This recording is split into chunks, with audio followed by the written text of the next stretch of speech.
Hello guys and welcome into another video. So MOZA was kind enough once again to send me their new SGP shifter. So this is a sequential shifter that we have from MOZA, and it's the latest addition to their well-balanced ecosystem, let's say. So yeah, what this product essentially is about is that, well, it's a sequential shifter, but they also added a couple of features onto it. So first one, if we flip it around, if you want to have a look at the other side, is this little knob. So what is this about? Is it useful? Is it not useful? What is it for? You can map this as pretty much any button out there. So I've seen a lot of people actually use it for reverse. I mean, when you get stuck, when you do a spin or something happens on the track, if you're in WRC, something happens, you spin out once again, and you just want to go into reverse. And I've noticed a lot of people actually use this one as, as kind of a quick way to get into reverse. I tried to use it as a handbrake and it was very useful. So yes, I could say that it was very useful, but at the same time it was hard not to shift up to a gear or downshift into a lower gear, of course, when I was doing this. So it's useful, but to a point. The more useful things here are these two little buttons. So these two buttons can be mapped whatever you want it to be. In general, you can essentially use this one as, let's say, a starter button, and you can use the other one as ignition. So it really depends on your personal preference, and it also really depends on what are you trying to achieve. So you can use this as, let's say, change camera angles. You can use this decrease FOV. You can pretty much do whatever you want with them. But what is really interesting about this one is that you can actually change the stiffness of the shifter. So let me just show you how it looks like before we change anything. So this is default. I tried to set it as default. Of course, I tried it a little bit before, but there is a sound to it, though. It's very, very loud. So when you shift it, so you can actually hear that, of course, it's shifting gears. Okay, and there is also this thing when you just put in a key, and then if you twist it around, it becomes really, really stiff. So I'm just going to tighten it up as much as I possibly can, and now you can see that it's almost, if I don't release it, if I just hold it up with one finger, it's very hard to get it back into place. So yeah, you can even hear it. So it's getting really, really difficult to get back into the place. So it gets really, really stiff. So it takes actually a bit more time to get back. But if we loosen it up, so I'll just try to, wait a second. I tightened it up maybe too much. So let me loosen it up as much as I can. So this is as loose as it probably can be. And now the shifter actually looks something like this. So you can see there is a big difference, isn't it? So I do recommend setting something in the middle, because if it's too hard, it won't work. If it's too loose, it still won't work.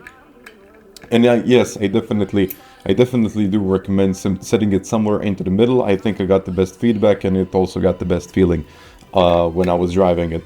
So essentially, that's pretty much about it. And you got these two free mounting holes at the top and at the bottom. I mean, you can mount it from the bottom side, or you can just use these three holes. Once again, it really depends. What kind of mounting do you have. So you can just, I don't know, you can mount it as I did on my GT Omega Prime rig, or you can, well, it really depends on what you have. So you got a lot of holes that you can choose from, and then in the end, it's all about you, where you want to mount it and how do you want to mount it. And also one more thing that I really found useful, I already reattached. Don't think it's really that easy to remove it.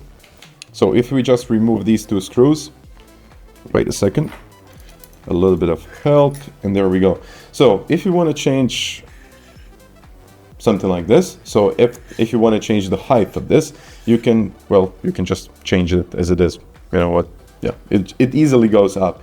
So if you want to change it, you can easily change the height of it. And of course, we need to make sure that we got two holes. Yeah, we got two holes to mount it. And so if you only got one hole, I don't think it's as stable. So maximum is if you leave two holes at the bottom. So in the end, it's pretty much as easy as it gets. And we're just gonna twist it around. And that is pretty much it. So this is now the height of the shifter. So it's actually it's pretty tall when you think about it. Like putting your hand right about here and then shifting. It gives you really nice leverage. So really nice leverage to upshift and to downshift. So I think in the end, if you want to change it, of course you can change it. I do recommend keeping it at default because it's, well, it's actually very well balanced. I mean, of course, you can twist it out, you can make it stiffer, you can make it softer. It really depends on your personal preference. So you got the normal connection, the USB that goes into the PC, and you've also got the one that goes into the wheelbase. You can choose whichever one you want to use, but in the end, I always choose the one that is going directly into the PC. I think that's the easiest one to use. You don't have to deal with all of those connections going to the wheelbase and etc, etc. So, I mean, apart from the other things that I wanted to mention, I also wanted to mention this knob. I mean, you can see that it's very easy to detach it. You know, it's actually getting really easy to detach it, and it looks something like this. So this is a standard one. So you can buy an aftermarket product, you can buy it on, I guess, anywhere, and you can change it. So this one is really heavy when I was testing it. Very nice quality, and in general, this whole shifter is very well balanced and very well designed. I do have to say that they did a really good job designing this thing, and in the end I think well, the whole quality of the product is really, really high. If you want to once again put it back together, it's, well, it's getting as easy as that. So we just got to twist it. But also, one of the things that I also found very useful is that if you want to detach it, it's not easy. It's not like you're gonna easily detach it. You need to have like a little twist to it. Yeah, so you need a bit of force. So if you want to put it all together, just make sure that you twist it, but do kind of a firmer grip, like hold it up together and twist it, and it just won't go anywhere. But if you want to change it, once again, you need to do a little bit more push. Just hold it for that little click, and that's pretty much about it. But I do have to highlight this if you have a GT Omega Prime, if you have something similar. So you're getting these bolts. You're getting these bolts into the package, but they were just not long enough and they couldn't fit onto my rig. So I had to use these two ones. I already, well, these are the two ones. I already had them, and well, essentially these are just two bolts. If you have a couple of bolts lying around the place, I don't think it's going to be that much of a problem, but just to keep that in mind if you're buying this thing, because, you know, when it ships, you're just ready to mount it onto your rig. You're so happy about it, and in the end, you're just missing two bolts, and it feels like, oh man, I gotta go to the hardware store and I gotta pick it up. So I know sometimes it gets frustrating. Well, let's go into a little bit of driving with the shifter, and let's see how it performs on the track. Let's go. And now, when we're into the driving part of this video, I have a couple of things that I would like to explain first. So, first of all, we got to go to the MOZA Pit House, and here you actually have a couple of options that you can change on, well, you can change the buttons, for example. All you have to do is just activate it. It's kind of simple, one-click activation, which usually is the first thing that you see in MOZA Pit House. Once again, you can easily download that on the MOZA website. So here you can change the lighting colors to, I guess, whatever you actually want it to be. So I'm not experimenting that one. I just decided to, well, use two colors, and that's pretty much about it. And also you can kind of ease up the lights, and you can of course move it all the way up to 10. So here also you can see the number of the buttons, for example, upshifts, downshifts, and we also got this little knob, and as well as these two buttons. And also, when we get into WRC or any other games, you have to map those buttons. So for example, I got the shifter. Of course, I can edit the device, and then you can see that this one, okay, I'm actually using this one as a handbrake. So for example, I'm just going to click here, and now we have a button mapped. Now, puncture repair and all of the other things that you can do, I guess you can use those two buttons as, let's say, wipers. So for example, I can just, let's say, click, and then I'm going to click, and these are going to be wipers, and I'm just going to say that the puncture repair in this case is going to be S2 button. Of course, you can do it pretty much whatever you like it, and of course we need to work on the upshifts, and of course we need to do the downshifts. So just one click, downshift, and there we go. So I would say that it's super easy to actually map those buttons, and in MOZA Pit House is one of the easiest things that they actually made. So it's really simple to install, and it's really simple to activate it. Okay, now we actually need to go to this driving aspect, and just to show you how this actually works on the track. Okay guys, I think it's showtime now, so wish me luck.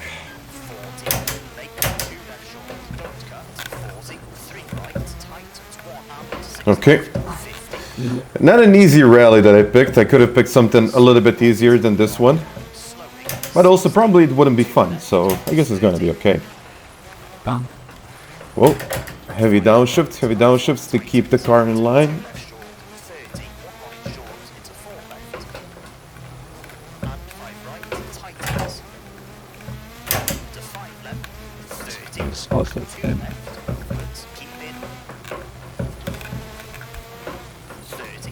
Okay, I guess third gear is fine here. I guess it's fine. Oh, we don't want to crash.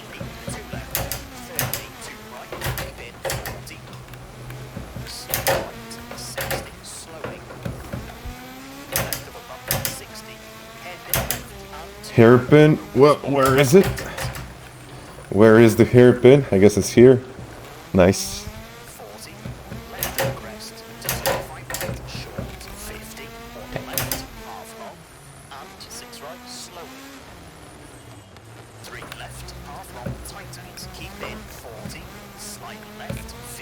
Slight left, slight left. No, it's not a slight left.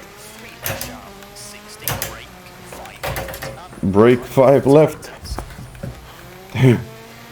It's not easy, guys. It's not easy, but it's fun.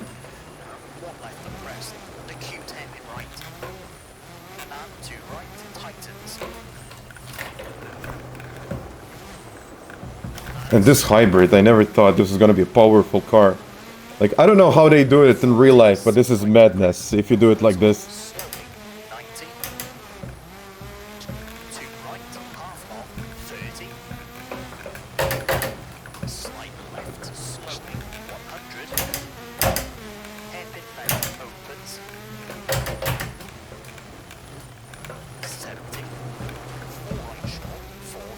A bit of drifting, not bad.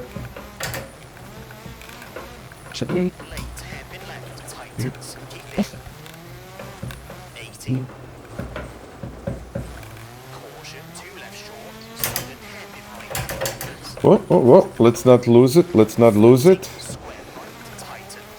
I guess I didn't lose it, but the shifting experience is actually a pretty good one. I never thought it was gonna be such an interesting experience. As I said, every once in a while I get to test something that is fun, and this is definitely one of those things.